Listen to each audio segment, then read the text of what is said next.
আজকে বাসায় সব স্পেশাল রান্না বান্না হচ্ছে। এখানে কালো ভুনা রান্না করা হয়েছে, গরুর মাংস, তারপর চিকেন ফ্রাই, এসব কিছু রান্না হয়েছিল। কারণ আব্বু আম্মু আমাদের বাসায় বেড়াতে এসেছিল, তাই এইসব আয়োজন করা হলো আর কি। তো এখানে গরুর মাংসটা কালা ভুনা করা হবে প্যাকেট মশলায়, তাই এটাই রেডি করে নেওয়া হচ্ছে। প্রায় 1.5 কেজির মতো গরুর মাংস নেওয়া হলো। তারপরে এখানে আদা রসুন বাটা, তারপর প্যাকেটের যে মশলাটা সেটা অর্ধেকটা দেওয়া হয়েছে, একটু হলুদ, মরিচ, লবণ, জিরা, তারপর আস্ত কিছু গরম মশলা, সব কিছু দিয়ে সুন্দর করে মশলাটাকে মেখে নেওয়া হয়েছে। ধনের গুঁড়া, মরিচের গুঁড়া, মানে যা যা লাগে মাংসতে সবই দেওয়া হয়েছে। তারপর আম্মুর কাছে মনে হলো আর কি যে আদা রসুন একটু কম হয়ে গেছে, তাই সে আবারও একটু আদা রসুন বাটা দিল। তারপর বেশ কিছু পেঁয়াজ কুচি আর কিছুটা সরিষার তেল দিয়ে এটাকে সুন্দর করে মেখে নিচ্ছে আর কি। এখানে আম্মু সরিষার তেল, সয়াবিন তেল দুইটাই কিন্তু ব্যবহার করেছে।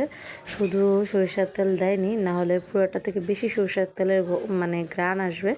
যেহেতু বাগারটাও আমরা সরিষার তেলেই করব, তো সুন্দর করে এখন মাংসটার সাথে মশলাগুলো সুন্দর করে মেখে নিচ্ছে আর কি, যাতে প্রত্যেকটা মশলা মাংসগুলো গায়ে গায়ে লেগে যায়। তো এখন এই তো কড়াইটা বসিয়ে দিল রান্না করার জন্য। এখন মাংসটা সুন্দরভাবে রান্না করে নিবে আর কি, যেভাবে নর্মাল গরু মাংস আমরা রান্না করি। তো এখানে কিছু মুরগির মাংস ম্যারিনেট করে রাখা হয়েছে, যেহেতু চিকেন ফ্রাই করব। তো সাথে এখানে আবার আগের দিনের কিছু গরুর মাংস ছিল আর কি, তো সেগুলো আছে। ডাল রান্না হয়েছে, এখানে মগজ ভুনা করা হয়েছিল আর কি, তো সেটাও রান্না হচ্ছে। তো এই তো চিকেনগুলো তো ম্যারিনেট করা আগে থেকেই আছে। তারপর রাতে খাওয়ার জন্য এখানে চিংড়ি মাছ ভুনা করা হয়েছে। তো মোটামুটি আমাদের কালা ভুনাও কিন্তু রান্না করা শেষ। দেখতে কিছুটা লালচে টাইপের লাগছে।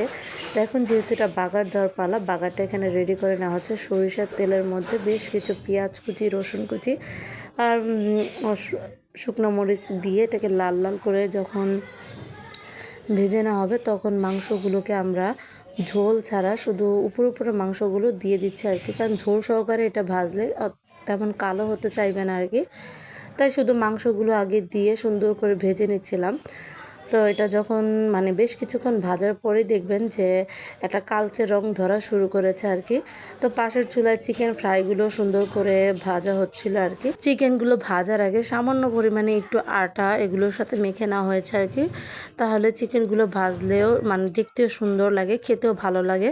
তো মাংসটা অনেকটা যখন কালো কালো হয়ে এসেছে, তখন উপর দিয়ে ঝোলগুলো এখন দিয়ে দিচ্ছে আর কি। না হলে তো ঝোলগুলো পরে মজা লাগবে না, তাই ঝোলগুলো একটু একটু করে দিয়ে মিক্স করছিলাম আর একটু ভাজা ভাজা করছিলাম আর কি। তো কালো ভুনাটা খেতে কিন্তু বেশ মজা হয়েছিল, আর আস্তে আস্তে কালো রঙও ধরা শুরু করছিল আর কি।